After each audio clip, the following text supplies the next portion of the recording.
teacher here at Tranquil Space. Hi, I'm Rich. I'm one of the teaching assistants. And we're going to talk today about Gomukhasana. Now, Gomukhasana, there are a few parts to this word. Go is cow in Sanskrit, mukha is face, and asana is posture or seat or pose. So, Gomukhasana is a pose that's a big hip opener, and it's a really intense pose in the way that it really challenges you to be still with your body. And the whole idea of Gomukhasana comes from this idea of actually herding cows. So the thoughts in our mind are sort of like cows when they kind of get out of line. They can all sort of they can stampede, they can go out of the boundaries, they can really stress us out sometimes. And the work of Gomukhasana is to bring the cows into sort of an arrangement or control. So calming the mind and finding a little bit of stillness in the pose is part of the work. So for this pose, it requires a lot of hip opening, pigeon pose, double pigeon, all the traditional big hip openers of the glutes and the lateral stabilizers of the hip. So we're going to start with the really basic formation of Gomukhasana, and Rich is going to demonstrate. You can use a blanket. You can also use a block to sit on. So he's going to bring his seat to the blanket. And then from here, we'll start with the right leg on top and the left leg under. So for some folks, just kind of the way they're built, Gomukhasana is not going to be knee on top of knee for everybody. So we're going to show you the basic variations and then kind of go from there. So depending on how the pelvis is built, depending on how the femurs are in their sockets and how the femur heads are shaped, not everybody's going to be right knee on top of knee. So you want it in the general same direction. Seat on the floor, knee near being on top of knee or right stacked on top of knee. And both legs are in external rotation now. So what's happening is these muscles on the outer edge of the hip are being stretched. Okay, so for most people, even just sitting like this upright can become a hip opener. For the basic hip stages of the pose, I'll walk you through. Just stay here, work to keep the spine elongated, the seat rooted down, the crown reaching up.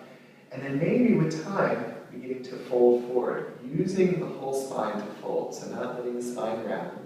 And like Rich has demonstrated beautifully, to let the spine just hinge, almost like you're sort of closing a hinge, the upper body closing over the lower body. And he's working to keep the seat rooted and lengthen out through his spine. So the minute you start to actually round the spine or collapse the upper body, you come out of the hip opener and lose the benefits of the pose. So come on up. The arm variation of the pose is to use opposite arms. So left arm reaches up, palm faces in, bend the elbow, reach behind the back. You might just stay here, right hand grabs the left arm, draws that arm towards center. This is one variation, working the forearm behind the back of the cranium. Or the full variation is to release the right arm, reach it around the back, and either find the strap, or your t-shirt, or your fingertips. There you go. And we'll demonstrate this again on the opposite side.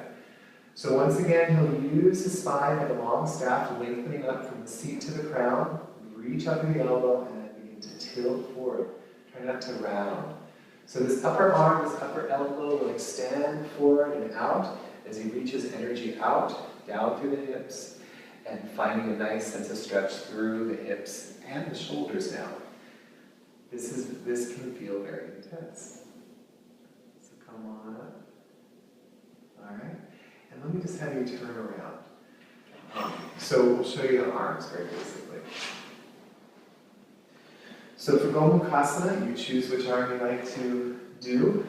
The reach is starting with your right arm, reaching up, bending the elbow, giving yourself a pat on the back. Very good job. And then bringing the left elbow under and around, maybe reaching in the direction of the fingertips. Pointing this top elbow straight up to the sky, big shoulder stretch. And for our friends who this is still new to you, release your fingers, take hold of the strap. You can work with the strap, same way. Or release, take hold of your t-shirt. If you have no strap, or the strap is at the back of the room and you want to do the pose now, you can also do that as well. All right? So one more variation, thank you. One more variation is just Supta Gomukhasana, or reclining cow face pose. I'm going to take the blanket out. Rich is going to come to his back and lay down, head this way, legs that way.